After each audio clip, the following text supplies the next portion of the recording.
Americans think that the FDA is a good thing. It's a protection.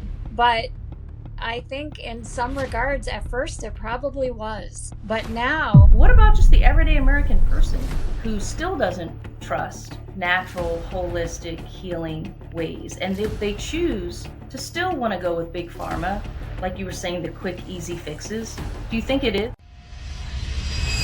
Welcome, everybody, to this episode of the Faith Podcast, where we love to talk about family and financial education with a basis on our faith. And our faith is built on the foundation of Jesus Christ according to the Holy Bible. My name is Joyce Owens. And I am Demontre Owens. And we have a special guest for you. Her name is Beth Kraus. She's the founder of the Grace Anatomy Functional Health and Nutrition. She is amazing. She is just on fire for Christ in all that she does. And she's filled with so much wisdom and knowledge on how God would have us to steward these bodies for his glory, so we can continue to serve him while we're here. How you doing, Beth? Great. And thank you so much for giving me the opportunity to come on and share with you guys today. I really appreciate you having me as a guest. Welcome, Beth. Hi, and thank you for this opportunity today. You're amazing. Well, we have a treat for you guys because today's episode is called Trump and RFK Jr. Are they fixing healthcare or fueling chaos? So much going on in the news, so much happening, Beth, and this is right up your alley. It is, and there is a lot to talk about, so I'm excited to jump right in and fire away. So what are your burning questions for me? Well, first burning question is just overall. I mean, whether or not you like this administration or not, that's not even the issue. The issue is really, why are so many families grappling with chronic illnesses like obesity and diabetes and cancer? Could it be that our healthcare system is designed to just manage symptoms and not heal us? What's going on with the state of affairs with our horrible health conditions with people and children? And how much of it is conspiracy theory, and how much truth is to it? Because I don't believe in a lot of mainstream stuff. So I don't know if I'm just a person that doesn't listen to everything, and I had to check things out for myself. But yeah, we want to hear the real stuff. Yeah. Well, I think first of all, that is a really good question, and I think let's go back to the why are people really struggling with the whole healthcare model, right?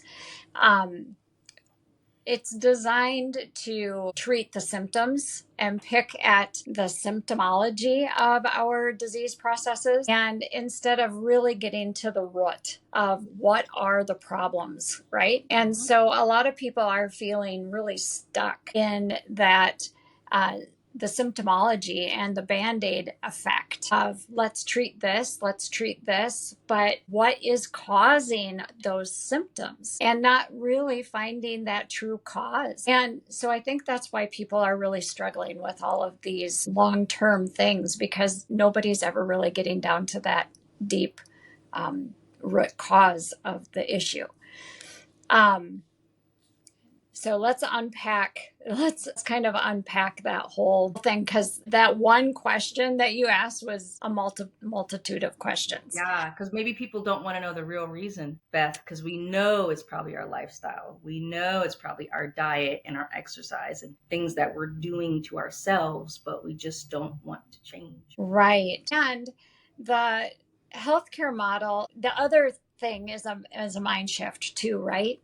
Because we want a quick fix, right? Everybody wants everything to happen so quickly. And so our healthcare model often relies on those pharmaceuticals and those procedures to suppress those symptoms. And they can give you a medication, pharmaceutical, to treat that illness or that issue that you might be struggling with. And a lot of times you can find a fast relief of that symptom, right? Well, when we are looking at lifestyle and nutrition and changing things, just like working out at the gym, it takes time. It's repetition, and it's steps, and it's for the long haul. It's not a quick fix. So that is exactly it, Joyce. It's sometimes we don't really want to know. So it's a mind shift.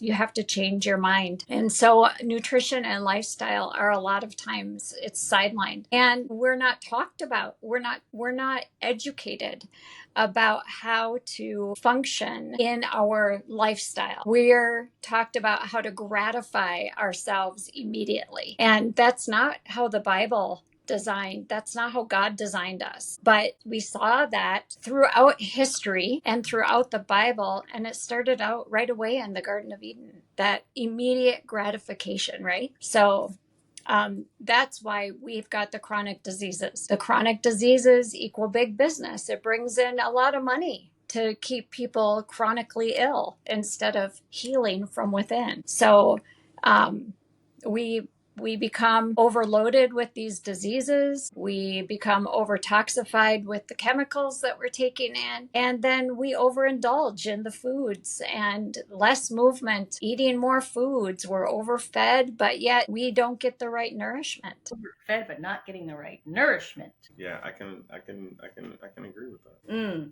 Now, what is different about America, Beth? Because there's a lot of chronic illnesses that are skyrocketing in the United States, whereas though in other countries, certain things like Alzheimer's and obesity and diabetes is not as prevalent in other countries. So is it purely just what our government allows to come in addition to our mindset?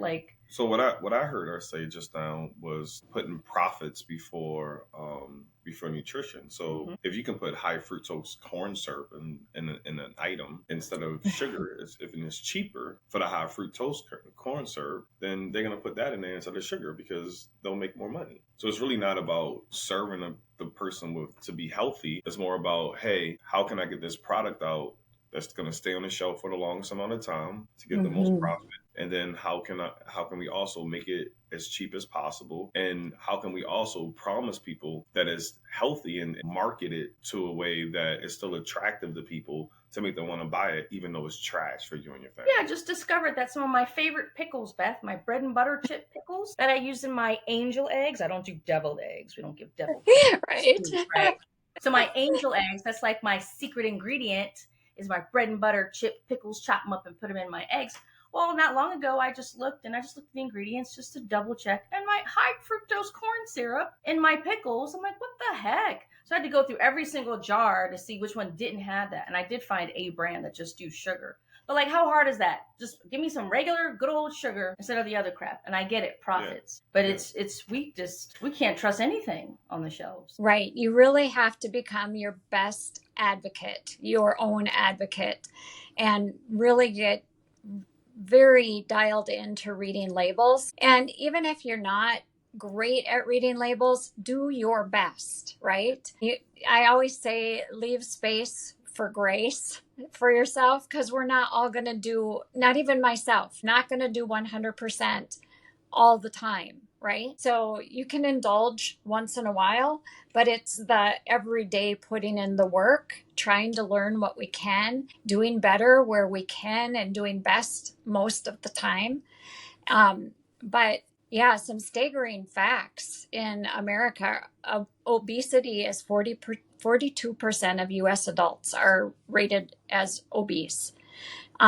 Diabetes in 1990, it was 200 million in the U.S. But now in 2022, it was 830 million Americans were type 2 diabetics. And cancer is obesity linked. So our rise in cancer, we rate number 4 in the world for the highest rate of cancer. I mean, come on. So what are the common denominators? Well, our diet, our lifestyle, and the amount of additives and dyes that are in our foods that are banned in some of the other countries that are low ranking. So if you take the top 10 countries in the world that have highest cancer rates, highest obesity rates, and highest diabetic rates, and you rank them according to the lowest 10 in the world and put them side by side, you'll see that their diet, their lifestyle, and what additives to their food, or lack of, I should say, that's what the common denominators will be. And you know what's just shocking, Beth? I'm going to share my screen because it's just being talked about so much. What's going on in the news? I just want to talk about some of the stuff that is on the chopping block, even for us to be banned. Let me go here. I'm just going to share my screen. So here's a recent clip of a press conference that was held by Trump, and we'll go ahead. Okay. All right, Beth, so you can see my screen. So when I looked up some of the things that's getting banned, 14 food chemical actions RFK Jr. can take to make America healthy again, what I noticed was some interesting things, right? Okay, PFAs, forever chemicals, increase the risk of heart and cancer disease, but the FDA still allows some uses of it. And then the FDA was considering a ban on foods using PFAs, but declined to act. Same thing with BPAs. A petition asking the FDA to ban BPAs and others has been pending. And if you just go down the list, you're seeing the FDA's involvement. A doctor petitioned the FDA to ban the chemical use in food, BHA and BHT. And it's just like the FDA is fighting. The FDA continues to consider BHA safe. And just on down the list. We are fighting against the Food and Drug Administration, against harm, chemicals that harm us and cause chronic illness, disease, and even death in our foods and in our drugs. But they're the ones just stopping us from having any action taken to protect Americans. What do you think about that? Yeah, I think that's where a lot of Americans, they think the Food and Drug Administration is there to protect us. And really, now this is coming from my holistic background, and seeing that this is where government oversteps in some regards, because they can regulate everything so closely that back when, before it ended up being in 1910, actually, and I'm trying to see if I can grab that. It's a report. This is when holistic health took a turn. So natural, herbal, and holistic health ended up being kind of forced out of medicine in 1910. And that's when I'm not certain when the Food and Drug Administration was put into place. But in 1910, that's when the natural part of healing was taken out of the medical practices, and the institutes that were teaching that were being shut down. So doctors were no longer being able to teach the natural ways. And so this is when the FDA can come in and overregulate certain things. And that Americans think that the FDA is a good thing. It's a protection. But I think in some regards, at first, it probably was. But now I think the FDA has lost kind of their way. And there's too many things that they have done overreach. And this is my opinion, looking at from where I am seeing things going completely sideways.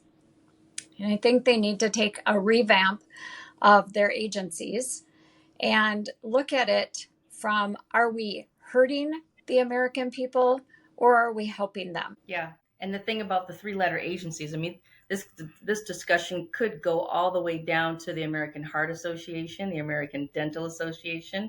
Oh, nothing wrong with mercury still in your mouth. So, I mean, it doesn't just stop at the FDA, It really. It trickles all the way down to special interests, big pharma and lobbyists and stuff. So, Mike, going back to your point about functional medicine, so because you're focusing on like the root causes and natural healing, we understand that a lot of the opposition does come from the mainstream medical establishment. Okay, that's big money talking. But what about just the everyday American person who still doesn't trust natural, holistic healing ways. And they choose to still want to go with big pharma, like you were saying, the quick, easy fixes. Do you think it is all still lifestyle, Beth? They just really don't want the change of mindset to look in the mirror and look where they, the part that they play in their own health? Or do you think it's another reason why they're rejecting holistic and functional medicine as well? I think, again, this is where leaving space for grace for people making their own right decision for them, right?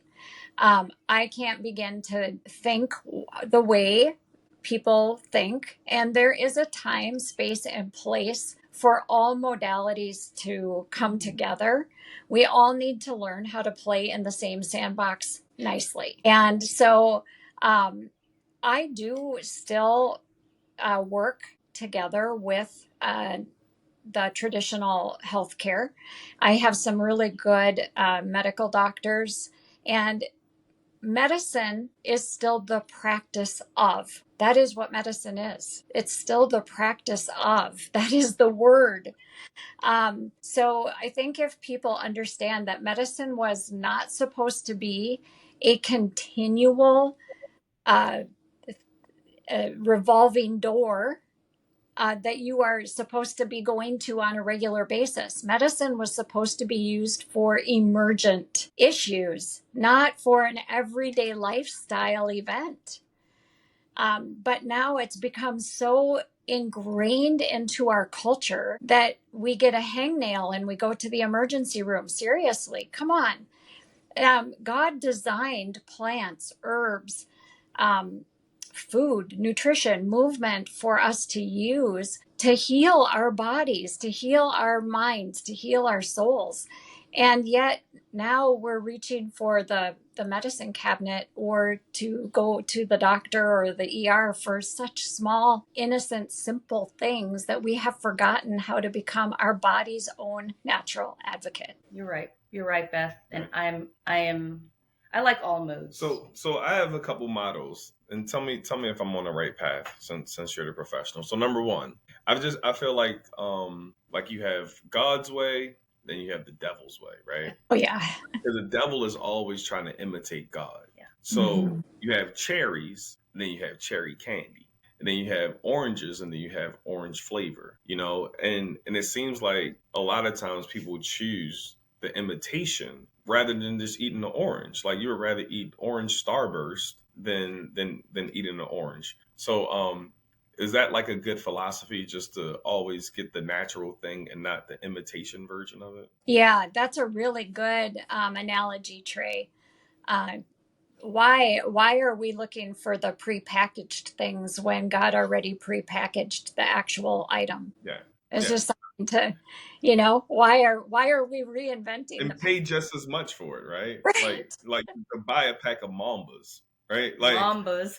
like what? You don't need to buy a pack of Mambas. Oranges taste really good, Yeah. And I think psychologically, because I remember when I wasn't eating very healthy, I'm like, man, I don't want to spend $1.50 a pound, on this when I could get this, you know what I mean? And in your mind, you want the snack pack or something else that you feel like is going to make you full. If I eat this, it's not going to make me full. If I buy these oranges or if I buy these bananas, I'm still going to be hungry. Is that another mindset thing? Because what I heard was the tobacco companies bought the snack companies and they put all the stuff in it to keep you hungry all the time. Yeah, it is a mindset because we're looking at food as comfort instead of food as nutrition, as food as we're trying to fill a void with the food versus using food as something that sustains us and filling the void with the word, or filling our void with movement, or filling our void with laughter or happiness. I mean, that peace that sustains us is not always joyful. Sometimes it means we need to have a good cry. There's so many facets to our mindset, but it's how we learn. It's completely learning and moving through. When you think about it, how many people really in this day and age know how to breathe? We breathe all day long, right? But have you ever taken a moment to think about breathing and really deep breathing down into your gut? Yeah. I mean, how many people take that minute to do really deep cleansing breaths? God is the breath of life. We come into the world breathing his name, and our last breath of our life is also breathing his name. Our sighs when we grieve breathe his name. But yet, in our busy, hectic lives, few of us even take a minute to breathe. And sometimes that's the void that we need to fill. So it is totally a mindset on how we view how we go through our day, how we view the food that we eat, how we view our relationships, how we view our businesses. Yeah. Absolutely. And I'm definitely guilty, looking back, Beth, of the quick fix, because I had a student talk to me a while ago, and I don't know why we're talking about pain and medicine and stuff. And she's like, yeah, I don't use, aspirin or anything because I don't like stuff to control my brain. And I'm like, well, I mean, I get it, but if I have a banging headache and I'm like, it'll go away on its own, and it doesn't, it just gets worse. I drink water, I lay down, I try to breathe deep, and I do what I can, but I'm like, I can't function throughout my day. I can't get any of the stuff I need to get done.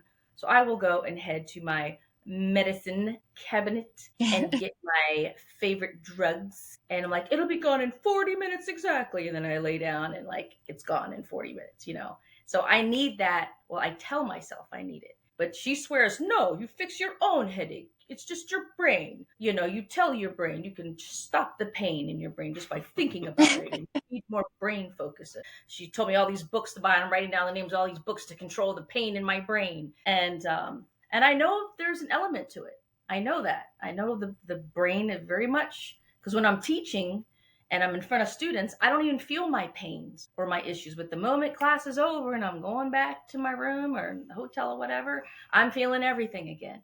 So I understand there is power in your thoughts and taking, but at the same time, I don't want to sit there and figure it out. I need my headache gone, Right. So that is that balance in modalities. I do agree with. Yes. And that's exactly, I mean, there is a time, space, and place for all things. And God did allow us to learn and develop these techniques, modalities, and learn, and have the wisdom to apply them in the ways that we need to apply them to. So we need to use the intelligent design that we were given by him at the same time. And I can totally relate because I too, there are certain times I have been a migraine sufferer since my early 20s, late teens, severe. So I do understand that there are times, space, and place for medical treatments, right? So I am not discounting the need for some of that. But did I go for those treatments first? No. And am I trying to always seek for something more natural that might help? Always. And I can say that since October, I've only had 2 migraines because of the research I have been doing and I have been trying. So since my teens, I have never had less than 20 some migraines a month. And October, I've only had 2. So praise the Lord. I never thought I would get rid of this thorn in my flesh, but I am so thankful that I package that and bottle that up there, Beth, if you haven't already done that. What's that? So you got to package that up and bottle that, whatever you got going on. I hope. Well, I've done 2 different things in my healing journey in the past since October, and I do believe that everybody needs to hear about them. One is LifeWave patching, which is nanocrystal technology, and I think everybody should look into it. It regenerates your stem cells that are going dormant, and it really has done wonders for me. and for my husband. And another thing is blue scorpion venom. I use that underneath my tongue. And if I feel even pressure, I'll do a syringe full of that under my tongue, and it will take that pressure out of my head. So it has been phenomenal. I've never, ever had less than 20 migraines a month. You're turning into a superhero. So, well, by the grace of God, by the grace of God. So if people want to get that mindset and they want to, start being more healthy and not using as many medications and doing a lot of the things that we're saying, so you help them with this, right, Beth? Yes, I do. So can you tell us a little bit about that and like Yeah. your process and how would I go about doing that if I wanted to do something like that? Yeah. So people can go to my website at Grace Anatomy, functionalhealth.com, and they can book a call with me.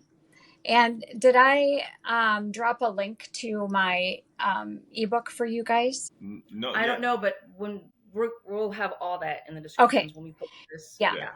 So We'll I have an ebook on reclaiming your gut health that they can certainly that they can go ahead and take a look at as well. And they can book a call with me and I'll walk them through a process. I can analyze their lab work for them. I look at their labs functionally and I look at them in a different, same labs, but I don't look at them clinically. I look at them functionally and I see things in people that are having chronic issues. I see things differently than doctors will see. I can fine tune their processes for them and I pick up things that it's nothing on the doctors. They just haven't been trained that way. And then for other people that say, I'm just feeling like this, I've been told I'm fine, but I just don't feel right. But my labs look normal. But then when they bring their labs to me, I catch things before they become chronic. I can see, like, especially vitamin D levels. I'm sure you've been hearing all sorts of things. Vitamin D levels are crucial for people because a lot of people are working desk jobs, right? And they're in front of their phones or their TVs. And I really believe that we are being robbed of our vitamin D from EMF exposure and not being out and about in the sunlight, even in areas where the weather is warm and you would think people would be exposed to more sunlight. We're still seeing extremely low vitamin D levels, and that's crucial for immunity and for energy and all sorts. And I'm picking this up in the blood work, but in the traditional clinical setting, the doctors are saying, oh, everything looks fine, even if they are testing for that. Yeah. And their ranges are too low. They're too low. And I've heard that from a lot of professionals, Beth, that over the decades, what used to be normal is like now either abnormal or vice versa. Like those ranges, like they keep moving the goalpost. Right. And it's to fit, a lot of times it's to fit how they want to direct their pharmaceutical drugs. So like cholesterol, we'll go there for a minute. The cholesterol norm, the ceiling used to be at 300 and now they've dropped it to 250. Well, if you look when that was dropped, it was when statins were introduced. Yes. And yet heart disease continues to climb. Well, so are statins working or are they not? And if statins were working, wouldn't you expect that heart disease would decline?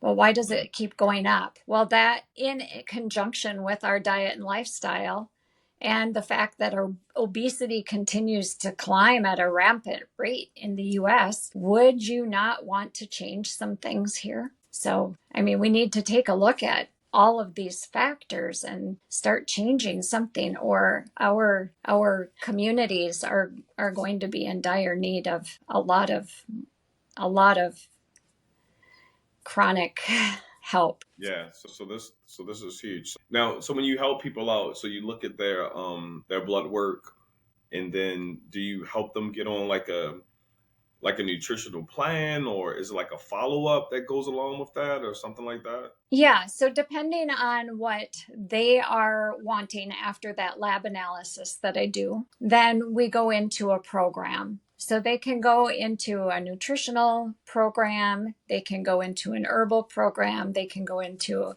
a supplement program.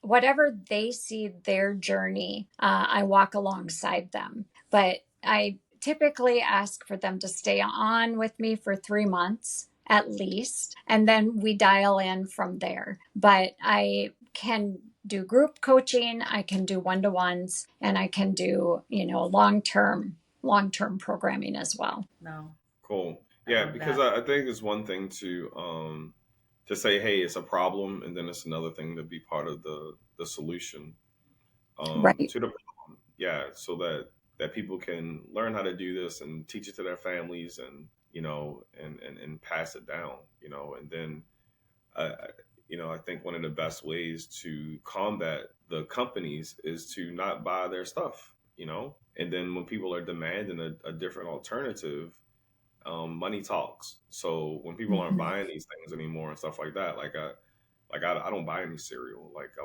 won't buy it for my kids, and I tell everybody, hey, stop buying this stuff, And then it will force them to change. As long as we keep buying it and Yeah. we keep supporting them, then We it's stopped just going buying to continue. granola bars, the cereal Yeah, bars, and just all the snacks that you bought for your kids. These are the healthy snacks. These are the cereal bars, yeah, Sorry, Yeah. sorry, yeah. kids. What do you think, like, about like people just being so busy that they don't even have that small garden anymore? Is that also a problem as well? And just not, I'm sure you have a garden. I would assume, right, Beth? Yeah, Yeah, I of do. Yeah. course you have a What if garden. she didn't, So Trey? You'd make so her so feel bad. Yeah, so what what if would what if I you? wouldn't have Trey? Right, right. I put you on the spot there. Like, whoo, hope she does. I'm assuming you have a hydroponic garden and so greenhouse, Beth. So, what would be the most important and most practical thing that you would say, like, hey, if you just did this, bare minimum, if you're Yeah. busy, whatever, if you just did this, like, what would this be? Would it be just don't eat a lot? You know what I mean? Like, hey, try to fast all day and eat one meal a day and plant some vegetables. Like, what would be like something that you Your would top just recommend? 3 Yeah. action steps you can implement today. Um, First of all, is coming from a faith perspective, because I am a faith-based practitioner. I don't get out of bed without um, three. I always do 3 things I'm grateful for before my feet even hit the floor. Because without gratitude, you cannot start your day off right. So gratitude and Eat prayer, spirit. yeah, you got to start your day off with God. Um, and then the other thing is the easiest thing for anybody. You don't have to be a gardener. You don't have to grow your own food, because that in itself could be completely like, no, I can't do it. Person is going to shut down. Change one thing. Shop the perimeter of the store. Start there. Yeah. Just start there. So the technique when you go into the store, because I know even grocery shopping can be overwhelming for people. The key things to remember when you go into a store is start from the outside and go in. So go around the perimeter of the store first, then go to the frozen section, and then supplement with any canned goods. Try to stay away from dried packaged goods unless they're like beans, rice, lentils, that type of thing. Prepackaged foods typically have the highest amount of additives and dyes and colors. Even your pickles, Joyce, you have to look, because even some of those have yellow dye or red dye in them, and not just high fructose corn syrup. But once in a while, again, it's the once in a while is okay. So allowing space for grace when you are going through a busy season, as long as that doesn't become your norm. And then the third thing is, and it gets there, well, there's 3 and 4. I teach on the 5 pillars of health. So, to Yes. stop at 3, kind of hard.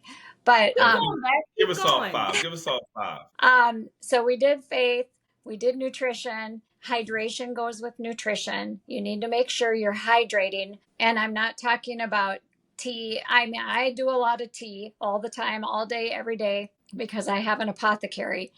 But when I'm talking about hydration, it's not just water. People think that if they drink a ton of water, but it's not just water, it's water with the right minerals in it. Yeah. A lot of, excuse me? Oh, we need our electrolytes. Right. Well. We need electrolytes. And I'm not talking about the sugary electrolytes. A lot of people think, okay, I'll get an energy drink. Well, we need to make sure we're not consuming the sugary processed energy drinks. We want, just like the Celtic or the Himalayan sea salt added to our drinks. We want the good energy drinks that don't have a ton of the additives in them, and definitely not the extra sugars. And then we want to make sure we're getting adequate sleep, and we want to make sure we're doing movement, not movement that is pounding on our body or that we feel is a form of torture, but movement that brings us joy. If lifting weights brings you joy and you feel great when you do it, then that's your movement. If I love riding horse, that's my movement, or gardening, that's my movement. I do glow stick dance parties with my grandkids. That is a lot of energy. If anybody's never done it and they go, how can that be? Try it. That's a lot of energy. Find your movement, but move every day. So those would be my five tips. Yeah, that's awesome. Love it. Love it. All right, you hear that, everybody? Just making small changes every day. Because again, at the end of the day, we all stand individually before the Lord, one-on-one. And what did we do for him? What did we build our life on? What foundation did we lay it on? And it should be Christ and all things Christ. And God wants you to be healthy. We're not a health, wealth, prosperity, nothing. But biblical principles, as Beth was saying, says to steward your body and to move and eat wisely and have a heart of gratitude and feed your spirit, which is being obedient to the Holy Spirit according to his word. That's how you feed the spirit, through obedience. So all of it matters. So at the end of the day, Beth, all the stuff that's in the news going on, do you think those who are pushing for food and drug reform, is this overreacting, or at the end of the day, there is some merit to it, and this is a reason why this reform is needed? No, I honestly believe that, especially here in the US, we absolutely need reform to our food industry. We need to get the dyes and these extra chemicals out of our foods. There's no reason that we need to have all these extra things in our foods. We need to see a revamp. And I think that if it's guided in the right way and there's actual movement that happens, I think that reform will be a good thing. Yeah. Hopefully some people in jail along with it. That doesn't happen enough. Seriously. People know what they're doing. They know stuff is causing cancer, but they're still pushing it. Like, that should have some legal consequences. I still blame the people, because if we don't spend the money, they won't keep selling it. So education, inform people on what's going on. People need to get educated. If you're putting something in your body, you're going to literally put something in your mouth and digest it. You should know what you're putting in your mouth and digesting. Well, and not just, I think that's just so important. That's where the controversy can come, Trey, because the deception of the people that are manufacturing the things that we're putting in our mouth and touting it as, this is good for you, this is loaded with vitamins and antioxidants and nutrients, when really they have to tout that to hide all the chemicals that they're putting in it. Yeah. That's deceptive marketing. And that's the FTC, not the FTC. Yes, so but and yet different 3-letter organization. Right, but they both are allowing, both entities are allowing the other entity to do those Yes. tactics. And Yeah. so they should be held account for the deceptive marketing and um, the deceptive products that they're putting out in front of the public. And yet the public should be educated.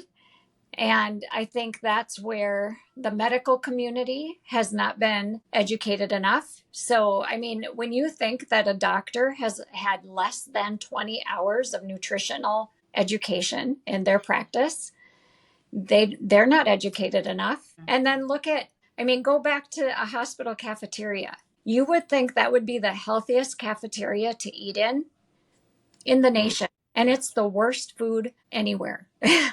Wow. Yeah. So, I mean, I we just need education across the board about going back. The food pyramid was complete hogwash. Yes. That's not true either. So all of this is education, and this is where my voice, my platform, and getting to know you and Joyce, both you and Joyce, and getting out and speaking about this is part of the education process. Being able to speak the truth about what this industry is doing, and I believe the reformation of it all should be happening, and I think it's a good thing. Awesome. Well, thank you, Beth. Yes. Thank you, Beth. That's awesome. Good stuff. Good And stuff. we'll be sure to have all of your information for you guys in the description, all the links to reach out to Beth today. Tomorrow's not guaranteed. So whatever is in your power to do today, start making those changes. You're only given one body in this lifetime. So steward it wisely. Yeah. All right. Well, we'll come back on. We're going to have you back on in the future, Beth, for part 2, because I wanted to get into vaccines. Because when we're talking about health, we're talking about putting stuff in our bodies. It doesn't just stop with food, because whether it's COVID or the ones being pushed into babies, because studies show that that is a huge originator of chronic illnesses, including the autism today. It starts from the shots right out the womb. Especially when they try to make it mandatory, like, hey, you gotta get this. Like, baby's only a couple days old or a day old, and you want to slam it with a bunch of unknowns. So that's yeah. So why then? Back then that was more prevalent. Now, not so much. And so now they're testing. So if they're testing and they know mom is negative, why would you now not give the option? That's right, Beth. You can bring that one up too. Bring up all the little sneaky stuff. and then people can make a sound decision for themselves. It's not us saying you shouldn't trust vaccines. No, like just bring up all of the stuff and just have them make hopefully a sound, wise just have them ask their question. Ask questions. Yeah. Man, oh man. And I literally am putting my daughters back in public school coming up. And they're kind of asking me about the vaccination records. And I got to find, I don't even know where that stuff is. I may know where it is. But yeah, just remembering all of that crap, all of those shots. Now, they haven't had shots in a long time. They have camp coming up. They're like, when's their last tetanus shot? I don't know. I just put something on there. What do you think about tetanus shots? They're not necessary. See? There hasn't been a case of tetanus in I don't know how long. But you might step on a rusty nail. Okay. And it'll cause lockjaw, right? It'll cause lockjaw, right? Well, no, probably not. Probably. What about the ones against Lyme disease? Like if a tick bites you or something, isn't there like a vaccine you're supposed to take against that? No. There's not a preventative for humans. There's not a vaccine they can give you before it happens. There's only treatments after. So my question is about that then. Why then can they give a Lyme disease vaccine to animals? I don't know, Beth. I'm just asking the questions. See, a lot of things. Yeah, and especially the ones they're trying to give my daughters, like when they were 10, like against STDs. Yeah. PV. Yeah. Yeah. I said none of that stuff, but a lot of people are uninformed and they really trust the medical system. Like Yeah. But the Just medical system relies on the pharmaceutical industry to tell them the truth. So even doctors don't know the whole truth. They're relying on the pharmaceuticals to tell them the truth and show them all of the studies. But then they're not seeing all of the all of the real data either, because I cannot believe that during COVID that the doctors in good conscience, the good ones, knew what they were doing. I can't believe that. I know some very good doctors that would have said absolutely 100%. They would have swore up and down the COVID vaccine was the way to go. Those are the same doctors that are now either ill or have lost loved ones to the vaccine injury, or are have loved ones that are suffering unexplainably from having the vaccine. sudden cancer upon sudden cancer upon my brother. Sudden cancer upon sudden cancer, just out of nowhere, you're fully blown. Yes. Multiple family members simultaneously. Yes. And those doctors are now saying, oh my gosh, I wish we would have known what we were doing. So I can't believe that they, in good conscience, actually had all the facts either. There's no way they could have. There's no way. It wasn't tested. So, Well, Trey said he just went off his 6th grade science. right. And we're not trying to be mean or anything or feel superior, but obviously this is an experimental thing. Obviously, as soon as it came out, when we first heard about a virus, they're coming to come out with a vaccine. So it's kind of like, I hate to use the word common sense. My dad used the word common sense a lot. My family's always used that word common sense, which isn't common, but it's supposed to be a baseline Right. of discernment. A baseline. You don't have to be saved. A baseline of discernment on the principles of good and evil. Right. Like, do you not have that? You didn't sniff that out? That was really smart person. I don't know. I think the enemy was really working overtime. Yes, the scales. But didn't you even see that? Because I think you and I had that conversation at the conference, that even people that were, saying they were Christ followers or Christians, Yes. were so full of fear. Full of fear.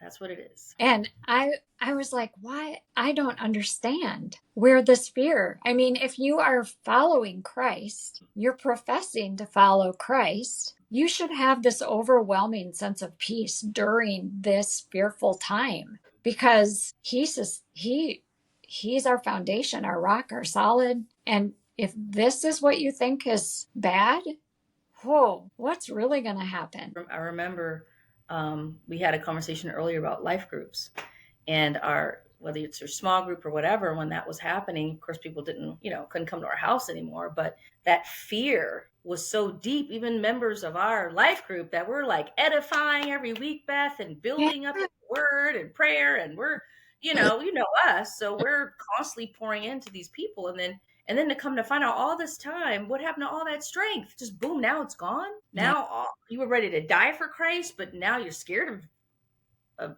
it's kind of like, where did this? I had no idea. And it hides, Beth. Like, you can't, we talk a lot, but once you're put to the flame and the test comes, man, was it a big test. It was a really big test. And only God could truly see the heart and the level of faith. And it was hidden from us. People are really good at hiding it. But man, when that test came, it really opened our eyes. And I'm like, come on now. God didn't give us a spirit of fear, but of power, of love, and a sound mind. So where's the spirit of fear coming from? Why are you scared of death? Why are you not embracing? Of course, we're wise to wash our hands and, but it's like, really? So I agree that fear is very blinding, that fear is a weapon. Yeah. And that's why God warns us to not be fearful of death, because it is used by the enemy as a weapon. Right. Well, and he commanded it all the way. If you really look at his word, he commands it right away. Yep. In the beginning, have I not commanded you? Do not have a spirit of fear. Be courageous. I will never leave you. He commands it so many times throughout the scriptures. Do not be afraid. Do Yep, not fear be not. discouraged. Do not be dismayed, for I will always be with you. And I guess I look at it differently, maybe because of my cancer journey. That Right. was my solid verse. And all the way through my whole everything. And I, up until I came to that conference, I never even considered myself a survivor. I Wow. never even never even really talked about my cancer, really until Israel called me out. Israel, why you put my business out there? I know. But no, I'm like, I get what you're saying because, like you said, you had such peace. I can imagine you're expressing the amount of peace and comfort that the Lord just gave you, and acceptance. If I live, I live. If I die, I die. yeah, The Lord is great. And the Lord is good. Whatever happens, yeah, and it's with you the whole time. Some people, it's easy for them to say, I'm a survivor because the whole time I had this horrible thing happen to me and I was scared, but he brought me. And it's like this huge contrast. But now I'm at peace because now I'm healed. But for you, the whole time you had this constant peace and this constant comfort, and you don't have this huge night and day. I'm like, all right, well, he healed me. Okay, that's the only difference. But he's still the same God. He's still right. with me, and just like he is now. That more things are constant Yeah, than being different. yeah. Mm, I So, like that. yeah, Wow. yeah. See? I turned on the record button a while ago, Trey. See? What? Yeah, girl. This is the after party. You, Trey moved yeah. out the way. Huh? Your phone? You think you dropped it? Yeah, But, I was going to tell you, I'm writing a book with another colleague. We're co-authoring our cancer journeys, oh, and it's a Bible study as we walk through our processes. great. And one of the revelations I had while during this writing of this book is when I had to ring the bell at the end of my journey. I hated that. For a lot of people, that rang victory. That rings victory. They're done. They conquered their cancer, whatever. For me, I didn't feel like I had suffered. Mm, I didn't feel I had deserved the right to ring that bell. mm, And I didn't realize why I had hated that so much mm. until I went back through this process of writing this book. Wow. Because to me, I didn't suffer through my journey. I mean, did I get sick? Yeah, sure. I did. Did I have 4 little kids I was raising? Yeah, my youngest was only 2. Wow. I was homeschooling my oldest. I still worked during that time. I lost my hair. Sure, I had bad hair days. Yeah. you know, I wrote in one of my journals to my daughters, I said, you have to laugh through the bad hair days and the no hair days. Amen. you know, Amen. I got but the wigs and the hair extensions in my closet to prove my yeah, almost hair days. You just roll with it. yeah. So, but that part, I did not realize why until was writing Mm. the book. Yeah. So many times, Beth, we think that we've been completely healed and delivered, but we have to just be open that no, God wants a complete healing, Yeah. 100% deliverance, and give you complete understanding. I went through that with like my journey with Throne of Grace, volunteering with mothers that had lost babies in the womb, whether through miscarriage or abortion, and just going to minister to those women. I'm thinking, well, I'm good. I mean, I have a past and I have my story, so I'm ready. I'm strong enough and healed. I'm going to help these women. The Lord was like, you still have some healing to do yourself. I'm like, what do you mean? I'm good. I'm straight. We think we're good, but there's little bits and pieces of our heart that's not fully reconciled yet. Yeah. And He wants you to restore you completely. So it ain't over till it's over with these journeys. Yeah. That's so true. That's so true. He molds, finds, sharpens, puts us back in the fire, Mm-hmm. molds Mm-hmm. us more. Yeah.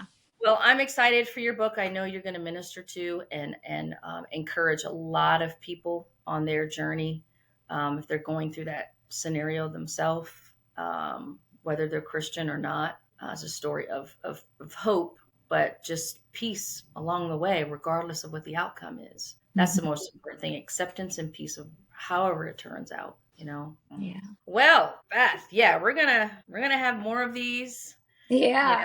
know, and can continue to be fired up and courageous, even if our opinion is not popular. Praise God for it. I don't want our opinions to be popular. It should have some naysayers and some, you know, what do they call them? Bots? No. You know, we should have some people like, you guys are fear mongers and anti-vaxxers and blah, blah, blah. Great. And that means we're doing our job, pressing some buttons. But Yeah. they're good buttons for Christ. Yeah. You always need somebody to be able to come up against you to sharpen and refine. All right, now these people better leave me alone. They don't need us too sharp, Beth. We'll be out here cutting people.